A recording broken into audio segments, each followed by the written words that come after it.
3 करोड़ परिवार ऐसे हैं जिनके घर में नल से जल मिलता है। आवश्यक है हमारे इन परिवारों को पीने का शुद्ध पानी पहुंचे। जल जीवन मिशन के तहत इतने कम समय में नए 12 करोड़ परिवारों को जल जीवन मिशन के तहत नल से जल पहुंच रहा है। आज 15 करोड़ परिवार इसके लाभार्थी बन चुके हैं। हमारे कौन लोग वंचित थे इन व्यवस्थाओं से? कौन पीछे रह गए थे? समाज के अग्रिम पंक्ति के लोग इसके लिए अभाव में नहीं जीते थे। मेरे दलित, मेरे पीड़ित, मेरे शोषित, मेरे आदिवासी भाई बहन, मेरे गरीब भाई बहन, मेरे झुग्गी झोपड़ी में जिंदगी गुजारने वाले लोग, वही तो इन चीजों के अभाव में जी रहे थे। हमने अनेक ऐसे प्राथमिक आवश्यकताओं की पूर्ति के लिए जो प्रयास किया और उसका परिणाम हमारे इन सारे समाज के बंधुओं को मिला है। हमने वोकल फॉर लोकल का मंत्र दिया। आज मुझे खुशी है कि वोकल फॉर लोकल ने अर्थतंत्र के लिए एक नया मंत्र बन गया है। हर डिस्ट्रिक्ट अपनी पैदावार के लिए गर्व करने लगा है।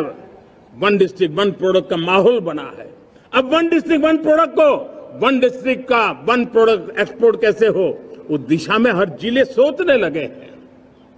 रिन्यूएबल एनर्जी का संकल्प लिया था। G20 समूह के देशों ने जितना किया है उससे ज्यादा भारत ने किया है। और भारत ने ऊर्जा के क्षेत्र में आत्मनिर्भर बनने के लिए, ग्लोबल वार्मिंग की चिंताओं से मुक्ति पाने के लिए हमने काम किया है। साथियों, देश गर्व करता है आज जब फिनटेक की सफलता को लेकर पूरा विश्व भारत से कुछ सीखना समझना चाहता है, तब हमारा गर्व और बढ़ जाता है। साथियों, हम कैसे भूल सकते हैं कोरोना के वो संकट काल।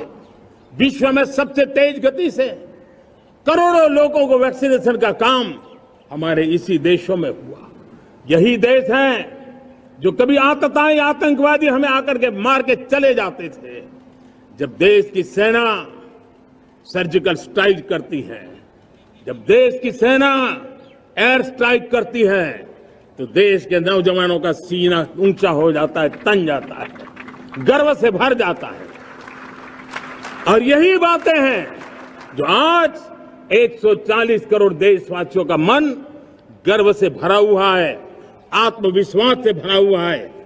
साथियों, इन सारी बातों के लिए एक सुविचारित प्रयास हुआ है। रिफॉर्म की परंपरा को सामर्थ्य दिया गया है।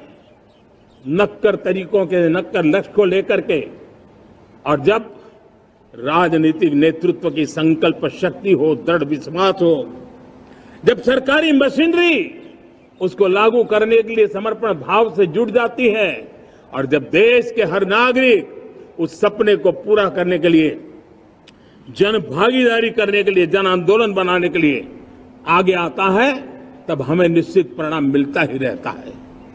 मेरे प्यारे देशवासियों, हम ये न भूलें कि इस देश उस परिस्थितियों से भी दशकों तक भी आजादी के बाद समय बिताया है, जब होती है, चलती है, अरे यार ये तो चलेगा, अरे हमें क्या मेहनत करने की जरूरत है, अरे मामला है अगली पीढ़ी दिखेगी, अरे हमको मौका मिला है यार, मौज कर लो, आगे वाला आगे का जाने, हमें क्या कर रहा है, हम अपना समय निकाल दें, अरे नया करने जाओगे कोई बवाल उठ जाए।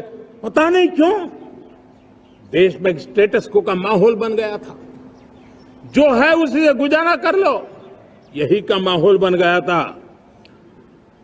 और लोग तो कहते हैं अरे भाई छोड़ो, अब कुछ होने वाला नहीं है, चलो, ऐसा ही मन मर गया था। हमें इस मानसिकता को तोड़ना था, हमें विश्वास से भरना था, और हमने उस दिशा में प्रयास किया। कई लोग तो कहते थे अरे भाई अगली पीढ़ी के लिए काम हम अभी से क्यों करें, हम तो आज का देखें। लेकिन देश का सामान्य नागरिक ये नहीं चाहता था। वो बदलाव के इंतजार में था, वो बदलाव चाहता था, उसकी ललक थी, लेकिन उसके सपनों को किसी ने तवज्जो नहीं दी, उसकी आशा आकांक्षाओं को, अपेक्षाओं को तवज्जो नहीं दी गई, और उसके कारण वो मुसीबतों को झेलते हुए गुजारा करता रहा। वो रिफॉर्म्स का इंतजार करता रहा, हमें जिम्मेदारी दी गई और हमने